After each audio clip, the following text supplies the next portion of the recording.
Hey, good morning and welcome to Hobby Evolution episode 177. It's a Sunday. I'm a little tired. It's 9 a.m. Central as I go live, which is like probably besides my primetime hit the other night, probably the latest I've done a show. So my dog's been uh I guess under the weather, has a nail infection that we caught Friday. She was kind of out of commission. Now she's on some medications. She wouldn't eat and take her second pill last night. I actually baked her a piece of salmon, like real, like the salmon that I made for myself. She would not eat that. I made pot roast, the Morton's pot roast from Costco. That's what my dog had for dinner on Friday night. She would not eat that. Yeah, this medication you can't take with dairy, so usually she'll eat cheese. But I couldn't give it to her with cheese, so she likes these beefsteak treats. And these are kind of horse pills. So I had to break them up, and she took like half the pill, and that's it. And then she woke up at like 2 a.m. and threw up. So I was up for like an hour in the middle of the night. So I just kind of wanted to sleep in this morning. Mick from North Carolina, good morning. Thanks for hopping on this morning. So I want to talk about today, just say no. And I've had a couple instances, and this is on eBay and in transactions, and not every time is a deal good for both the buyer and the seller. And sometimes, if whether or not you're the buyer or the seller, you can always just say no. And I ran into an instance yesterday that kind of brought this to top of mind, and it reminded me of a couple other transactions where similar things happened, and they all worked out in the end. So what happened was yesterday morning, I had someone reach out on eBay, and they have a ton of, like, over 10,000 feedback. So definitely a legit, long time experienced eBayer. And they wanted to do a bulk deal on my Prism Pulsars. And if you're not familiar, I'll grab one. So this is the Zion I sold at auction last night. So these are from NBA Hoops Premium Stock, and they are a silver Pulsar set. They were released as a Target exclusive the night before Thanksgiving. So I bought a bunch of complete sets. I was able to, the bots hadn't got them, so I was able to buy some sets. I bought 3 on the secondary market, and then I bought 3 partial sets. So I've got a bunch of these, and they sell really well. Matthew, good morning. And Herman's with us. Good morning. So I have them listed as, like, I have like the base common vets listed as a variation listing, 99 cents for all of the, like, the commons. Matt, good morning. So, and they sell swiftly. Like I make sales, I just filled an order a couple days ago. Somebody bought like 55, 60 of them. I'll fill orders of 20 to 25. I'll sell randoms here and there. Player collectors picking up 5, 10 at a time. So the sales actually move swiftly. It's not like they're just sitting being unsold. So the eBayer reached out, said, "Hey, you have like 70 in your store. Can you do a bulk deal?" Now, in situations like this, I do have bulk quantity sales that are automatic at checkout. You buy 3 or more cards in my eBay store, and it's an automatic 10% off. You buy 50 or more, and this is just a new deal that I started for 2021. If you buy 50 or more cards, it's 20% off, and this is automatic at checkout. So I have these bulk discounts already applied at checkout. So he wants to buy 70. Hey, I already have a 20% discount, but yeah, I can take 10 more bucks off the top. Just put your order in and don't pay, but put your order in, and then I'll send a revised invoice with the extra $10 off. Zach, good morning. A great chat last night with KBO, and thank you. That was a lot of fun. Like 2 hours last night, just hanging out. We touched on more than just cards. We talked music. I know Herman was laughing about that. Always seems to go down the music route. Talked a little pro wrestling. Junkyard Dog was mentioned. So yeah, that was a lot of fun last night.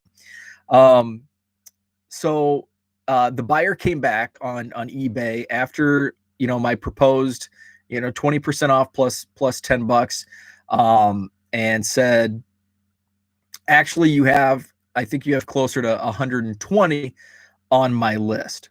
And he sent the list. And then he also said, by the way, I'm also talking to 15 other sellers about doing volume. Okay. So now you get into the instance where you got to be quick, and I don't want to spend the time pulling 120 cards. I'm already giving a discount on top of a discount, and you're talking to 15 other people. I don't want to waste all this time when I'm already going above and beyond my already good discount. So now I'm starting to get, a little leery. And so I said, okay, I can do the 120 cards if they're all 99-cent commons. Don't sneak in rookies and well, my Ja Morant was in there. Okay, doesn't apply to rookies, stars that are not 99 cents only. 120 cards. I'll do $70. So once again, pick all the cards you need, and buy them without purchasing, and I'll send the revised invoice.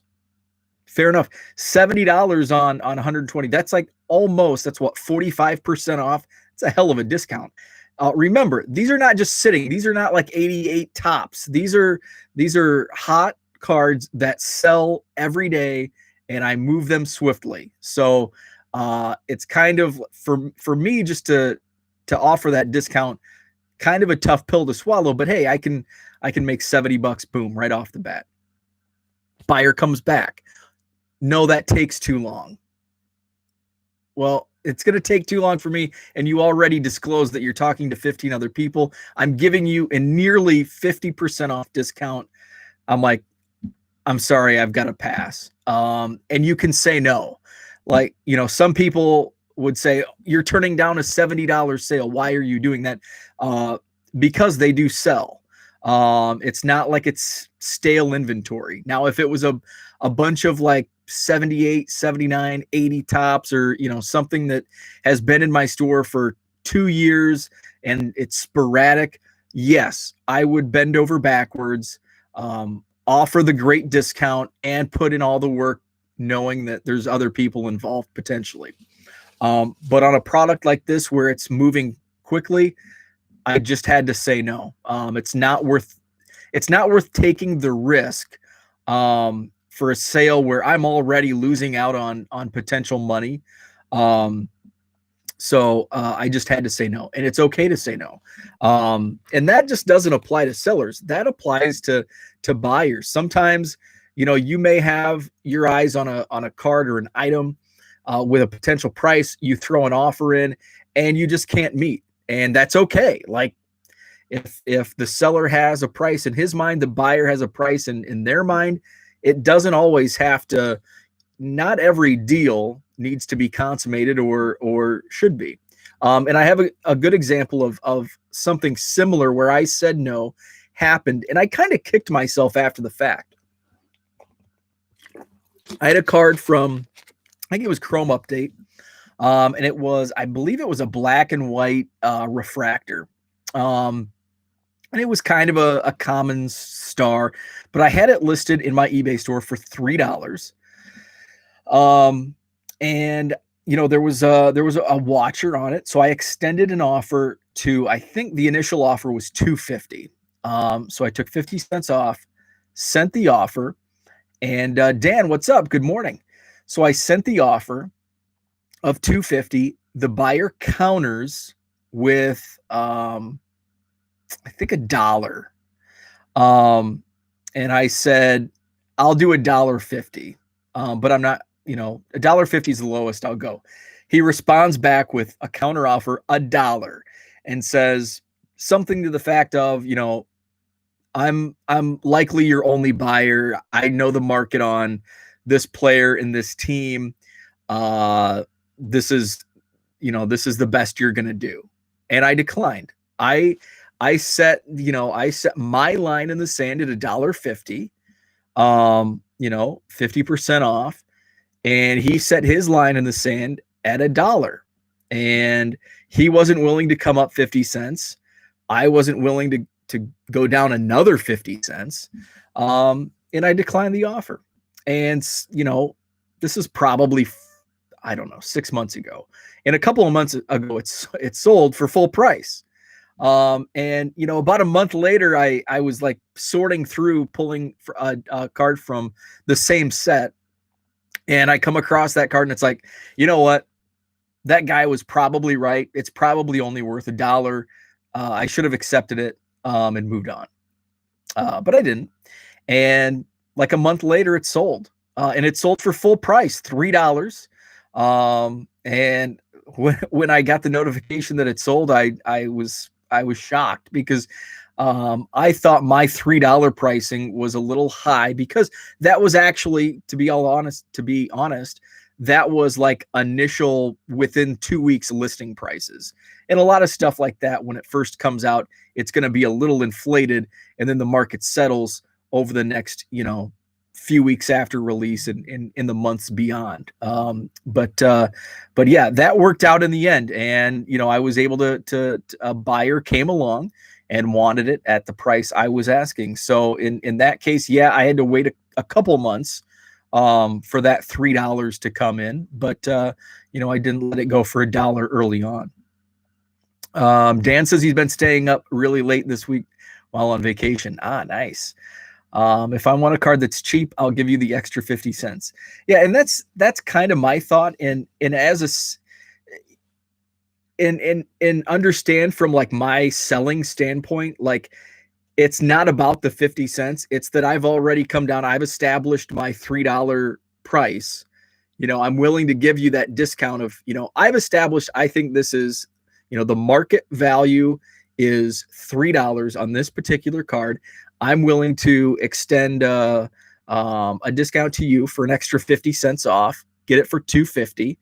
And then I'll work even further. Like, okay, here's a $1.50. That's, I'm slashing it in half. And then to squabble over 50 cents, I've already come off my price by $1.50. I've come down, half price. I'm willing to walk away over another 50 cents, because now it's, now I'm taking 2/3 off, my market price. Dan says, I received an offer on the big card I mentioned and accepted. Nice. Congrats. So Dan made the biggest single card purchase last night. So he sent the discount after I emailed him. Very nice. Very nice. That's awesome. So that's about all I had for today. A lot of fun with Dan and George last night, as I mentioned early on. Talked a little bit about everything. $375. Wow. I have not spent that much on a card. I think I mentioned this earlier on an earlier show. I think the most I've spent on a card was 200, probably 200. The old Judge I have, I think I spent just close to, I think after shipping and tax, it was right around 200. Matt says, if it's for my PC, I'm willing to pay up if I feel I have a hard time finding it later. Yeah, absolutely. And like I mentioned yesterday, or I think it was yesterday, when I was talking about like Earl Cunningham, and I'll pay up for cards that I really want. And that's the thing. Like here's another example. So, and I talked about this with the guys last night about Dylan Cease. So Dylan Cease was like, before I started the Cubs project, I was prospecting. I was dabbling with prospecting, getting my toes in the water, which I don't really do. So I was dabbling with prospecting, but I wanted to hedge my bets by prospecting my own team. So if the player, excuse me, if the player did bust, I didn't really care because it was still a part of, the Cubs. So I PC'd Dylan Cease early in his career because he had his first Bowman Chromes were in draft the year he was drafted in 2014. So I was scooping up. I was buying Dylan Cease Chrome Autos for $5 a pop, refractors for like $8 to $10 a pop. I bought a gold refractor auto numbered to 50 for I think like $35. And so my ultimate goal with Dylan Cease was to collect and follow his career, but then it was prospecting. I wanted to flip and regain some profits and maybe keep some for my own collection. So that was kind of the ultimate goal. And I held that in mind. Even after I started the 1 Million Cubs project, I didn't want to sell any Cubs cards. And I actually have sold in the 3 years, 3+ years that I've been doing the project, I think I've only sold 2 Cubs cards. And they were both Dylan Cease because that was when I bought them, that was kind of my initial goal. And I sold the gold refractor auto. I put it up in my eBay store for I think $250 or best offer, which was way above comps. Okay.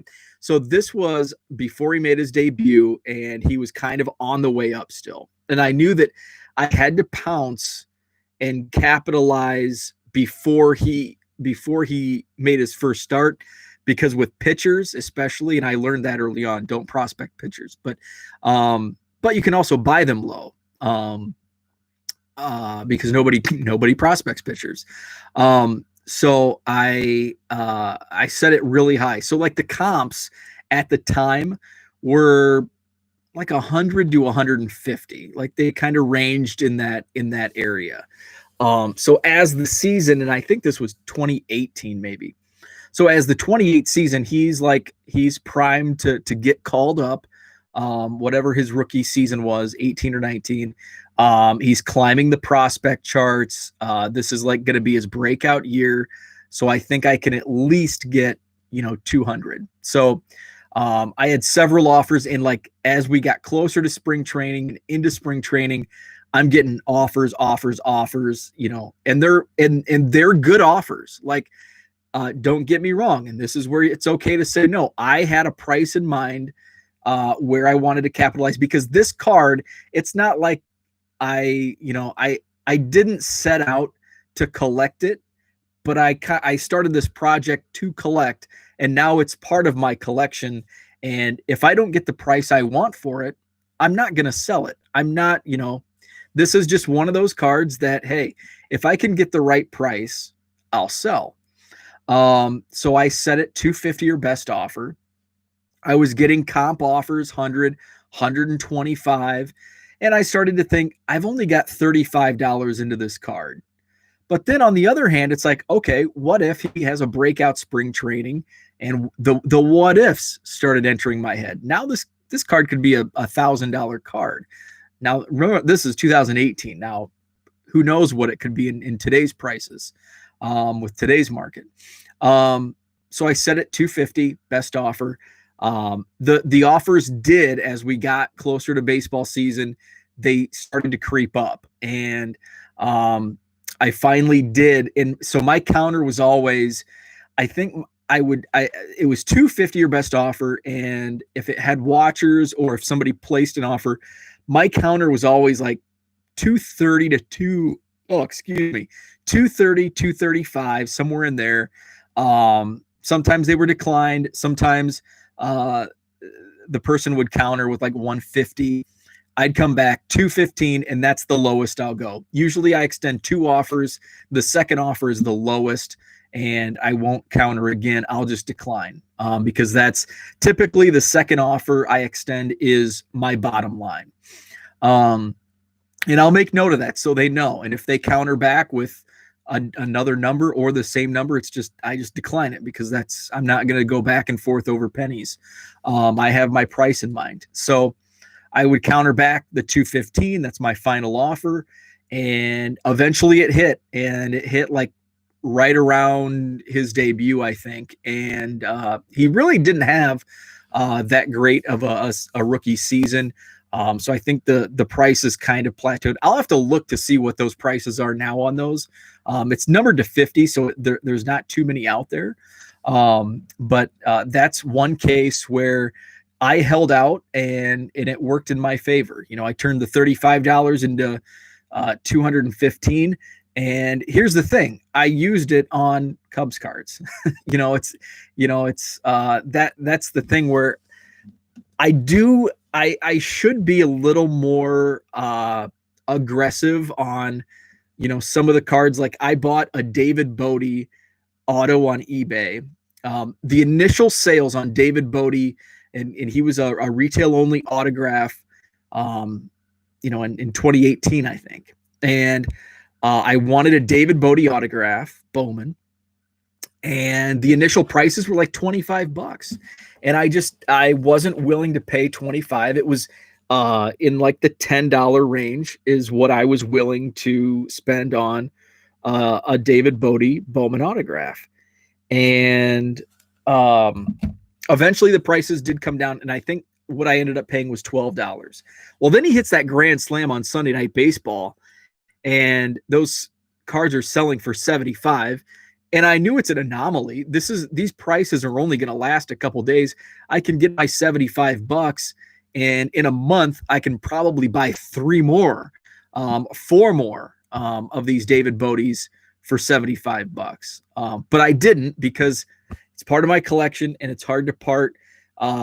You get the what ifs going on in your head. What if he does it again? And the prices never come down. So sometimes I should be a little more aggressive, because it does fund. Like, it's not like I'm taking these profits and throwing them in a room and jumping in coins like Scrooge McDuck. I'm putting this money back into my own Cubs collection. But I've only sold 2 Cubs cards, and they were both Dylan Cease, the gold refractor auto, and then I sold one refract, like at the same time. It's like, I've got 12 refractor autos of Dylan Cease. I can sell one because they were going for so much more than what I paid into them. And then I've actually traded a couple. To some White Sox collectors. I traded one to a fellow Cubs collector who traded me a Miguel Amaya Bowman Chrome auto. So it worked out well in hoarding the Dylan Cease, and he's done well, and hopefully he can keep it up, because his career has been fun to watch, even though he's on the South Side, Dan. Drinks on Dan? What are you drinking? Yeah, that's awesome. Mark Burley.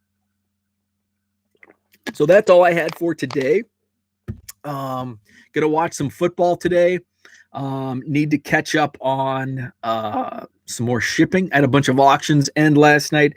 I'm super annoyed with the Zion Williamson and Ja Morant auctions, because it seems like 1 out of 3 I get a immediate cancellation. And the jabroni last night immediately sends me an eBay message and says, "Oh, I need to cancel my bid." After he wins the auction, I need to cancel because I can buy these for cheaper.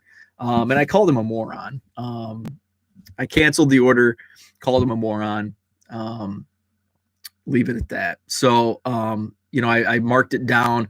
I think the auction, the final sold for like $43 shipped.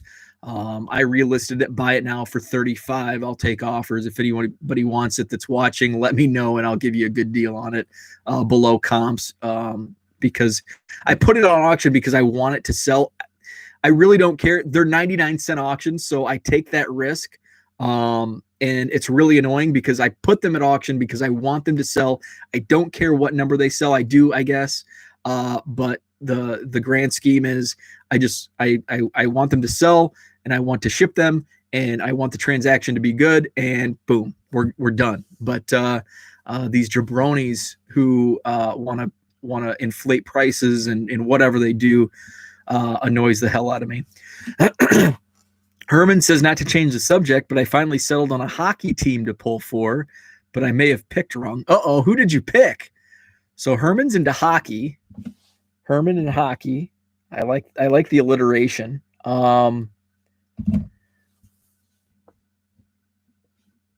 Herman, who did you pick? I'm interested in hearing if you picked wrong. I don't follow hockey, so I have no idea like who's good and who's bad.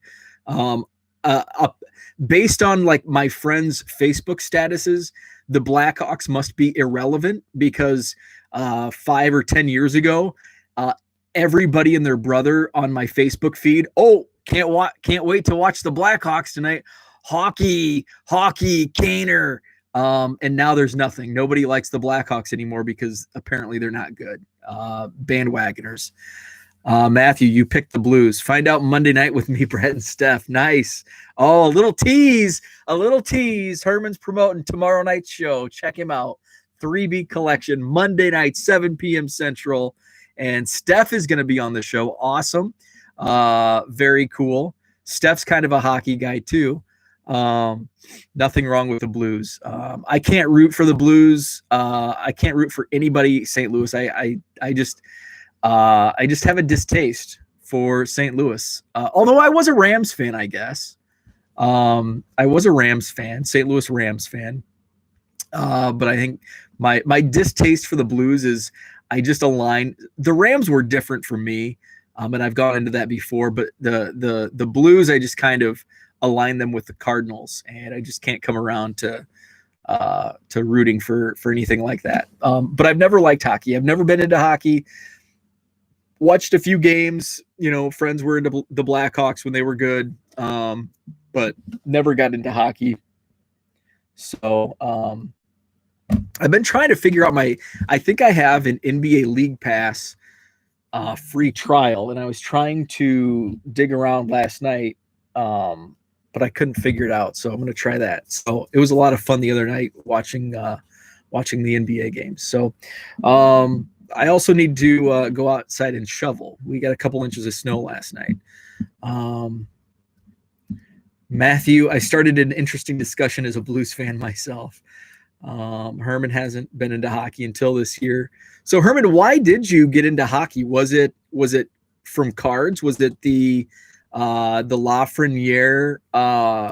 Was it inspired by the Upper Deck cards, or was there something else? See, now like my NBA was partially inspired by, I guess it was mostly inspired by cards, because I had a bunch of basketball cards that I didn't realize were worth as much as they were.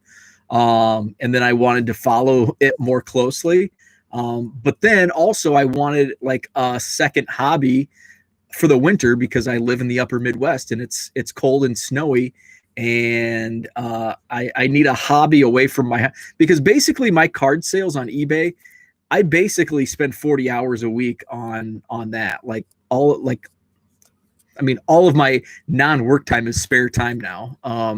So it's basically another full-time job. But I'm okay with that because I have the time. But, just to break away, I wanted another hobby. So watching the NBA has kind of been that for me.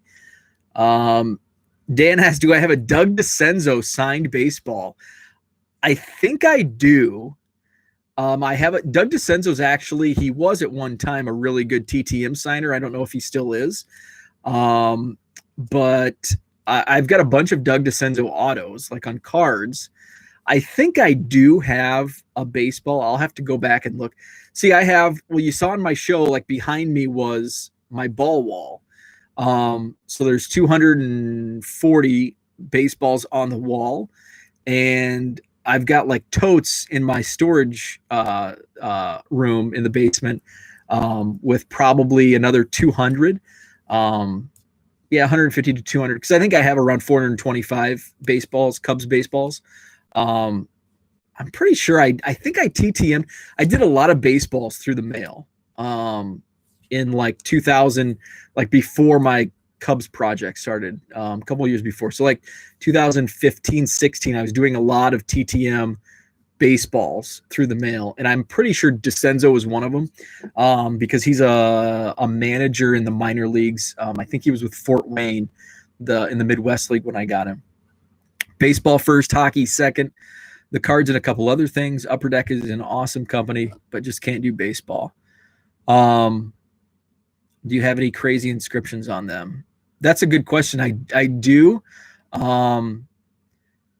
The only, like, I have two that are really good. I'm trying to think if I have others. Like the two that stick out as far as inscriptions, I have Lee Elia, who did the 1983 like rant that's like historically one of the greatest coaching managing rants of all time, where he dropped like 45 F-bombs in 3 minutes.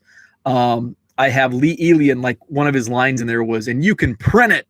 So he actually signed a ball, Lee Elia, and put in quotation marks, "print it," with like 3 exclamation points. So that's probably my favorite inscription.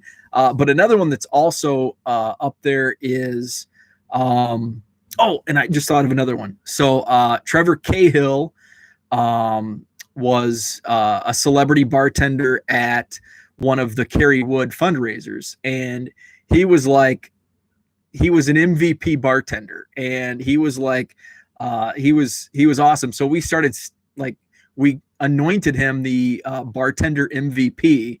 And so I had him sign a baseball that said bartender MVP 2016 or whatever it was.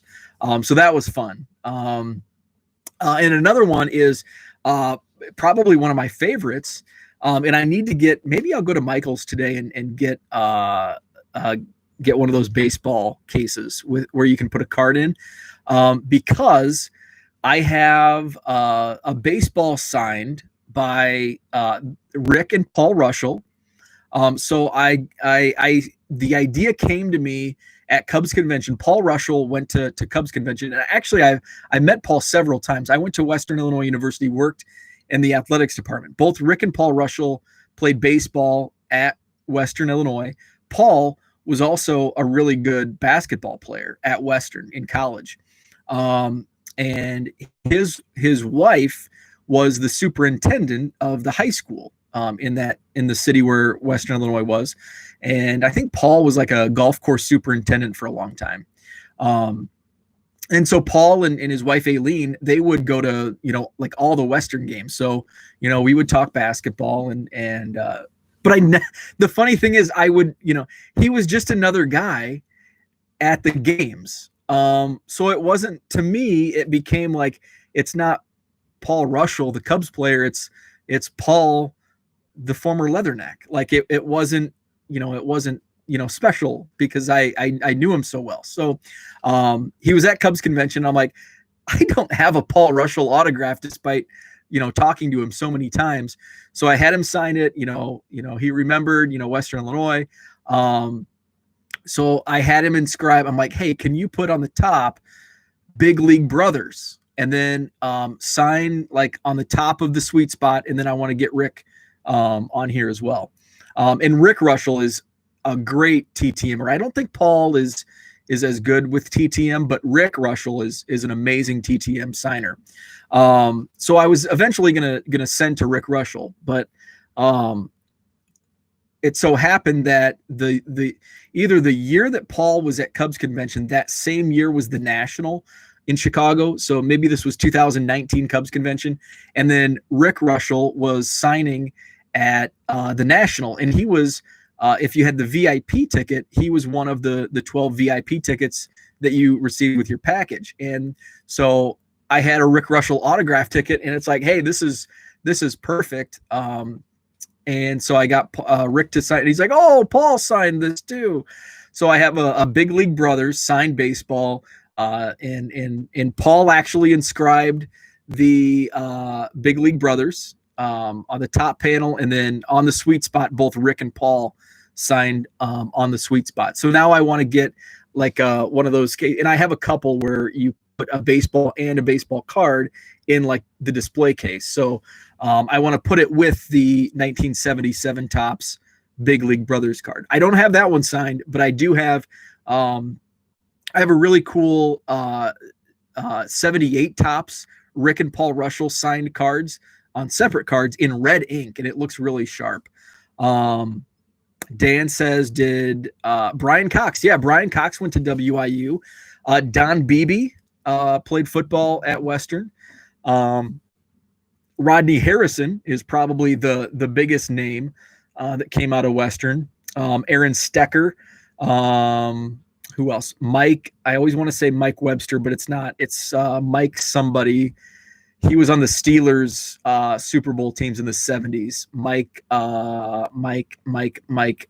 Wagner. Mike Wagner. Who else played? Rich Soibert, who was with the Giants. Jason Williams recently played for the Cowboys and Carolina Panthers. There's a guy right now. He was I think a second-round pick for the Kansas City Chiefs.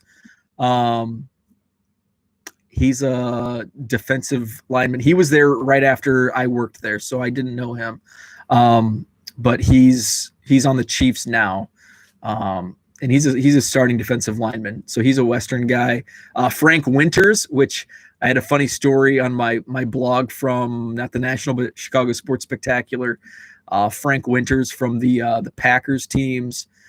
He was a Western Illinois. Like there's a lot like for 1AA is what it was called back then. It's now called the FCS because they have the playoffs. They're Division I in football, but they're the playoff division. They're not they can't go to a bowl game. They're not in the bowl division. But in basketball, they're Division I. Baseball, Division I. They're just like a lower, basically we call it low major. It's not a mid, it's a low mid major, I guess is what we call it. I don't think we haven't had any NBA players. Some guys were drafted by the NBA in like the 50s and 60s.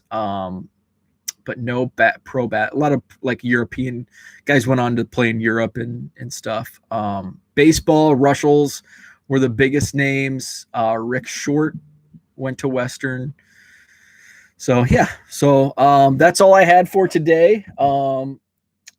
I've got to do some snow shoveling. So thanks guys for having me on.